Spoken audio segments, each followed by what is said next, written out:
Welcome into episode 44 of The Checklist, brought to you by Secure Mac. I'm Ken Ray. I'm Nicholas Raba. And I'm Nicholas Tachek. For as long as we've been able to communicate, we have wanted to keep some of our communications secret. That's made encryption important throughout history, never more so than today. And we use encryption every day, all of us, often without even knowing it. And of course, people more concerned with privacy than convenience can go even further on their encryption. We can personally encrypt all of our own data and all of our communications if we want to, and if we're willing to take a little trouble. Is that something you should do, though? And how would you do it if you wanted to? We're looking at questions like that on today's show. We'll also look at encryption across time, from ancient history to encountering it today on the web. Items on today's list: why use encryption and when, old and new encryption methods, encryption on the web, what happens when encryption breaks, and finally, encrypting your data and your communications. Now, I think the simple answer to the question, why use encryption and when, is when we have a secret that we want to keep secret. I assume what we're really talking about, though, is when do we apply modern encryption methods? Right. So, as you said earlier, encryption, it's not new. People have been figuring out ways to communicate securely for centuries. In the past, we used ciphers, substituting one letter for another in ways that would hide the content of a message from people who shouldn't be seeing it. That was great in ancient times, but today's computers make cracking ciphers simple. What's interesting, though, while computers have made encryption easier, they've also made it more important. If we kept computers locked away from one another, we might not need encryption, but we don't. We network them. We communicate online with them. We store our information in the cloud, which, don't forget, means we're storing our information on someone else's computer. All of this sharing and networking leaves lots of opportunities for people to tap into our information, which is why everyone from businesses to governments to the average user uses various forms of encryption.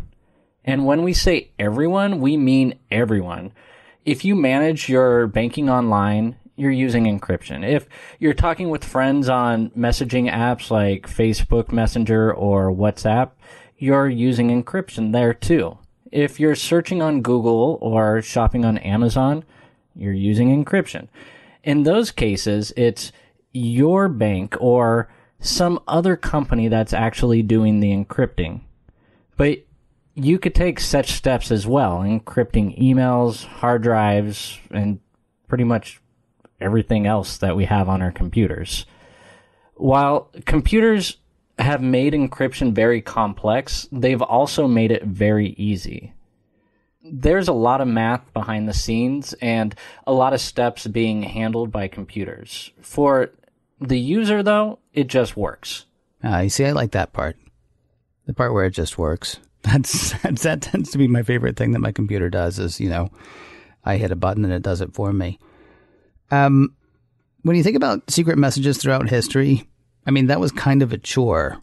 Like, even a decoder ring can get confusing. And, that's just a reminder to, drink your Ovaltine. That's not real, hardcore encryption, I don't think. Now, we're not going to go so far back in history as we could on today's show, because that would mean going back centuries, honestly. Instead, let's look at the history of modern encryption. Yeah, we're going to start with the development of an early government standard for encrypting sensitive data, known as the Data Encryption Standard, or DES. DES made its first appearance in the 1970s, thanks to IBM. Before we explain how DES works, let's lay out some terms we'll need.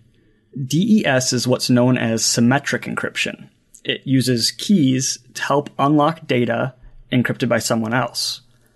In a symmetric encryption algorithm like DES, the same key is used to both encrypt and decrypt a given piece of data. So the same key is being used by both the sender and the recipient. This key could be a password or some other identifying information. DES was very advanced for its time, but as computers got more advanced, more advanced encryption was needed. There was also some concern that the NSA had made DES weaker than it might have been to make it easier for the government to access data that was encrypted with it. While serious applications dropped DES in the late 90s, it's still important to know about since it was the first major standard for encryption, setting the stage for how we practice digital encryption today. DES uses a key length of only 56 bits. Today's standards often use a key length of 256 bits or more. This shorter length meant that as computers became faster, successful brute force attacks on DES encrypted files became easier. By 1999, a DES key could be brute forced in under a day. By the mid-2000s, we had a replacement for DES called Advanced Encryption Standard, or AES. AES refined the algorithms used by DES. Additionally, AES killed the 56-bit key, replacing it with the ability to create variable key lengths. AES supports keys that are 128-bit, 192-bit, or 256 bits. Even with today's computers, brute forcing an AES key could take years. Though there are some theoretical problems, AES is currently unbreakable when implemented correctly. Now, that's not to say that it will always remain so. Future increases in computing power or a weakness in the algorithm itself could reduce the amount of time it would take to brute force an AES key, but for now it's considered secure. We'll cover this a bit more in depth later in the show. Encryption based on AES, especially AES 256, is very common today. It's the foundation for a lot of our secure communications. But there are other ways to communicate securely. We said earlier that DES and AES were forms of symmetric encryption. Well, we also have asymmetric methods too. One form of encryption called Pretty Good Privacy, or PGP, was a huge step forward in asymmetric encryption. Unlike symmetric encryption, which uses only one key, asymmetric encryption uses two keys, one public and one private. You might, for example, share your public key with friends. You can use this key to encrypt a message. On the other end, a key known only to the recipient, the private key, decrypts the message. The most common implementation of this methodology is RSA, and it uses keys between 1024 and 2056 bits. Asymmetric encryption is a technology behind much of the encryption on the web. Okay, before we get to what it does on the web, help me out with understanding what's an example of a public key? And I guess what I'm trying to figure out is, because we said in there, okay, so there are two keys, one's public, one's private. When you say public, I'm assuming that's something like, I don't know, my username on a messaging app or a web address or something like that. Are we talking about anything that the average user is even going to see? Or is it sort of like public and private if you spoke binary? Yeah, it's more like the second option there. For the most part, your apps themselves, your operating system, your browser, those are the things that are going to be handling all of the public and private key encryption, decryption. There are some situations where a user might encounter it. One example would be if they actually went ahead and set up PGP and generated their public key in order to provide it to their friends or coworkers or whoever to communicate securely with them. There's a number of websites actually that I believe keybase.io is one of them. And it allows you kind of publicly identify yourself with a public key that people can then use to communicate securely with you. Okay. Other examples would be if you're a developer in Apple's developer program. When you create an app for the App Store or to be distributed outside the App Store, and you have your developer certificate, it uses a combination of a public key and a private key to actually sign your app, so your Mac knows it's okay to run it. So even though we're talking about terms that are as friendly sounding as public key and private key, I mean, we're still talking about some really technical stuff. I mean, you're like at level 301, 401 at that point. It's not just like, hey, my handle is this, reach out to me. It's more like, okay, our computers are doing some technical things. Here's something we're going to call something that's going to sound incredibly simple, but it's really, really technical. Exactly. I guess one way to think about it in non-computer terms would be, say your friend wants to send you a secret message, and they've got they wrote the message down, they put it in a box, and they're going to lock that box with a padlock. that you have the key to. So the padlock in this case would be the public key. They are basically locking down the contents of that box with a public key, the lock. They send it to you. Your private key, the actual key to that padlock, can decrypt it, open up the box, allow you to read the message or whatever they put in the box. I guess that's one kind of non-computer way to think about it. Obviously, the computer side of things is way more complex. Right. Yeah. And nobody's actually thinking about it. It's just sort of, as far as the user is concerned anyway, it's just sort of happening, which takes us back to what I said a few minutes ago. I like the things that just happen. I like the things that just work, which from the user experience, I mean, obviously there's a lot that goes into the security, but for the user, well, it's good stuff to know about, but it's not something that they're going to bump into or bump their head into in a way. Let's move on to encryption on the web. Talk to me about encryption on the web. Well, we said earlier that everyone uses encryption, but we also said usually it just works. So you might not even think about it. If you do almost anything online, there's encryption at work. That's what keeps hackers from being able to see everything you do online. But making it so that the website you visit can read the information while hackers can't, well, that involves encryption and other related processes. One of those is hashing. Now, hashing is not technically a type of encryption, but it's closely related that we have to talk about it. Basically, hashing takes some piece of data, like your password, and runs it through an algorithm that performs a large number of complex mathematical operations to spit out a final result called the hash or hash value. That hash value is unique to the data being hashed. If the data changed, so would your hash. So a website doesn't store your password, it stores the hash of your password. When you enter your password on the website, the site creates a hash of the password that you entered. If it matches the hash value stored in their system, the password must be a match, and then you're in. Hashing is also used to digitally sign things, not like an actual signature, more like a guarantee that something is authentic. Signing is important for everything from software distribution, like Nick talked about, to sharing sensitive documents. If the hash value doesn't match, you know it's not a legitimate copy. Something has been added or altered. You're probably encountering hashing every day without even knowing it. Let me just pop in here real quick. Going back to another real-world example of hashing could be tamper-evident stickers. Sometimes you see those on important pieces of machinery or things that you're not supposed to get into. Some of Apple's products have those kind of things where if you open it up, you can't put it back together again easily.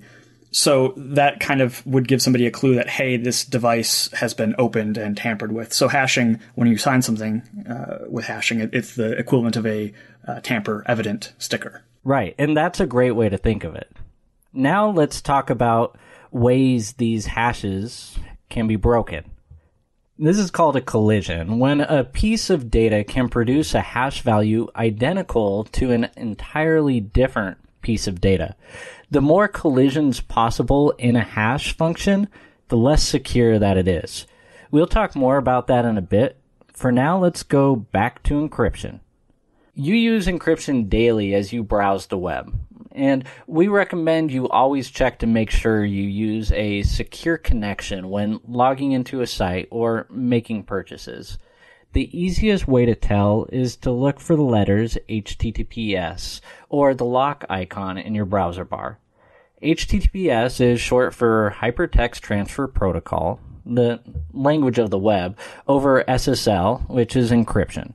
But encryption is still evolving, and SSL connections are starting to be replaced by transport layer security connections, which are commonly known as TLS. TLS is a multi-step process that lets your computer and a website or other applications talk to each other while verifying that the data exchanged is authentic. TLS works through a combination of hashing and public key encryption, like the kind we just explained.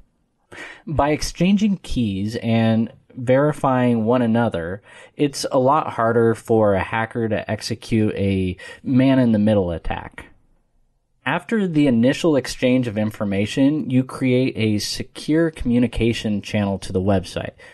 A new, unique, and one-time public key encrypts all the data transmitted between you and the site so no one else could access it.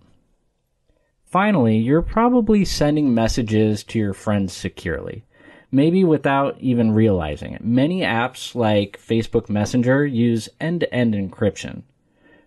From the moment data leaves your device, it's already being scrambled and stays scrambled until it gets to the receiver. End-to-end encryption is the future of personal cryptography. Hashing, secure connections, and end-to-end encryption are just a few ways we encounter encryption all the time. When you know what to look for, you'll start seeing encryption being used everywhere. Now, I said earlier that we would be discussing what happens when encryption breaks. I assume that we're not talking about, like, when someone finds one of my passwords or when someone gets into my personal information. I'm thinking what you're talking about is when encryption breaks sort of on a systemic level. Right. Wherever there's a lock, there will be someone who wants to break it. The same goes for encryption. The breaking of DES and its replacement by AES is a good example of how the methods we use today won't work forever. What we consider uncrackable now could turn out to be vulnerable once technology advances to the point where it can handle the complexity. Or we may just find a mistake. Let's go back to hashing algorithms. We mentioned that some hash methods have vulnerabilities called collisions. Over the years, we've had to toss out more than one hashing algorithm due to numerous collisions. Detecting vulnerabilities is an important part of using encryption. Once we find weaknesses, it's important to fix or move away from those standards as quickly as possible. Otherwise, we risk attacks.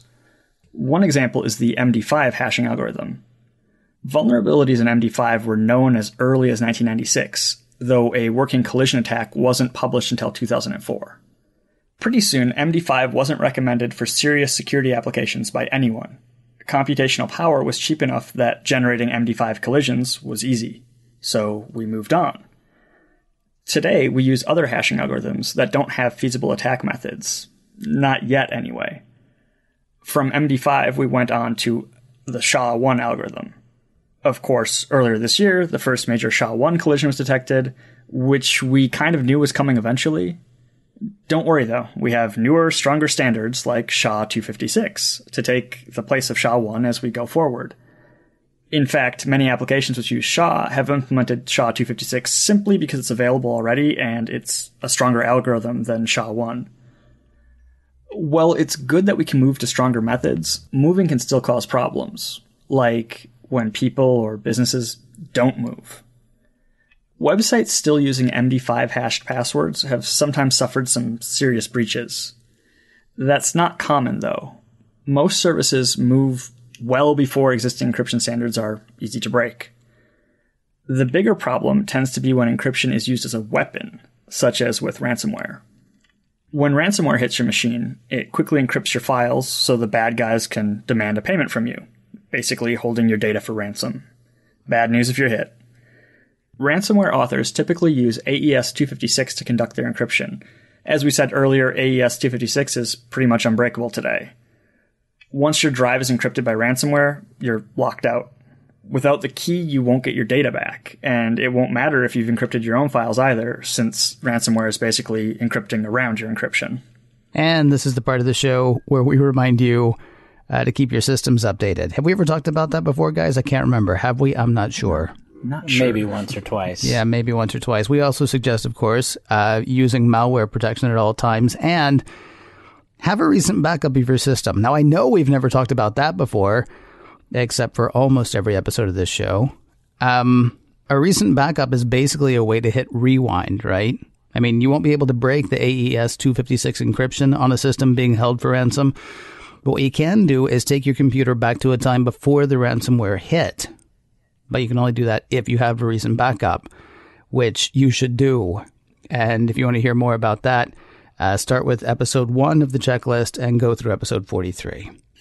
Now, on to the last item for today, encrypting your data and your communications.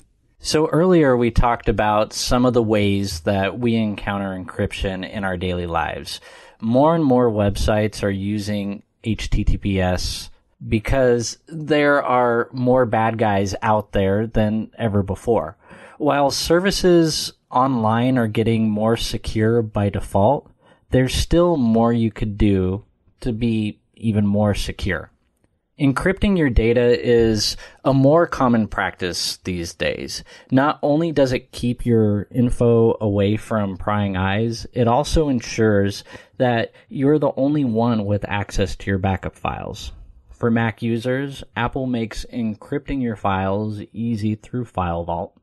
We talked about FileVault all the way back on episode 4 of the checklist, and you could go back and find that on our site if you want to know more about it.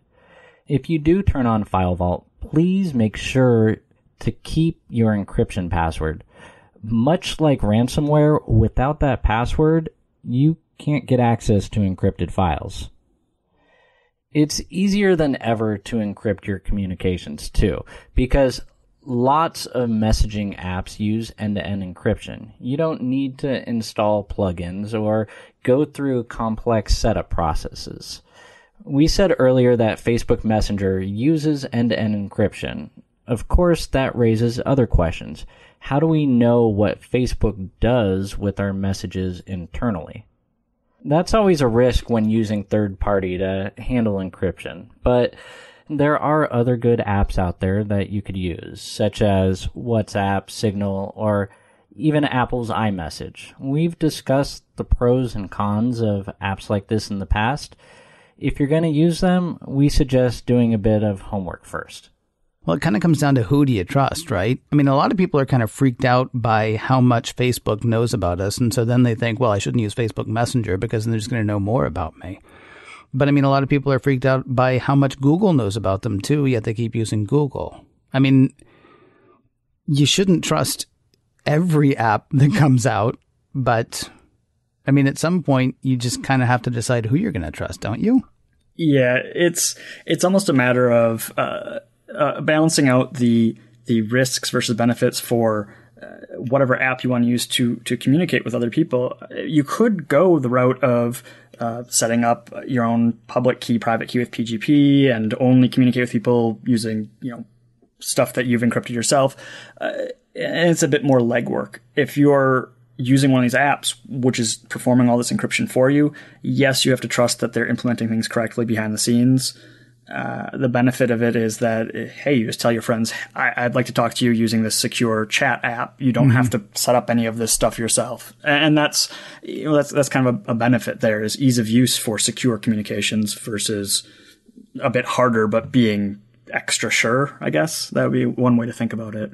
We've talked in the past, too, about one of the ways that these apps can become dangerous is not through the apps themselves, but through other things that claim to plug into the apps. We talked specifically about, there was a thing where if you wanted to see who was looking at your pictures on Instagram, then you download this other app, put in your Instagram username and your Instagram password, and suddenly, theoretically, you'd be able to see that. That ended up just being a way to scam people out of their usernames and passwords, though. The Instagram app was fine. The thing that people were, thinking they were going to be able to do with another service into the Instagram app actually ended up being being where the flaw was, right? Exactly. And that's one thing to keep in mind through all of this, is that there are scam apps out there. There are people trying to get your actual login information and just sidestep the whole encryption thing. You don't have to break the encryption if you can just log into the account with the correct credentials.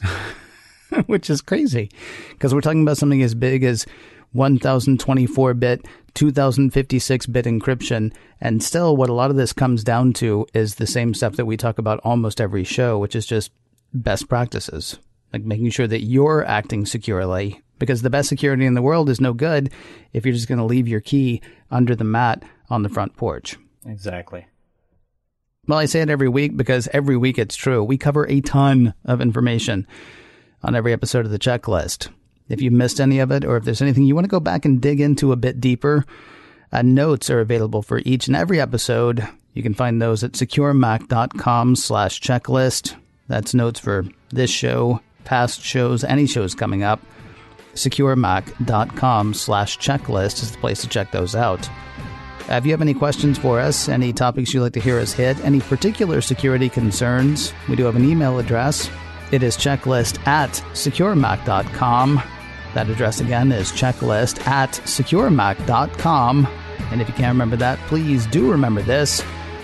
You are listening to The Checklist, brought to you by SecureMac. And we'll talk to you next week.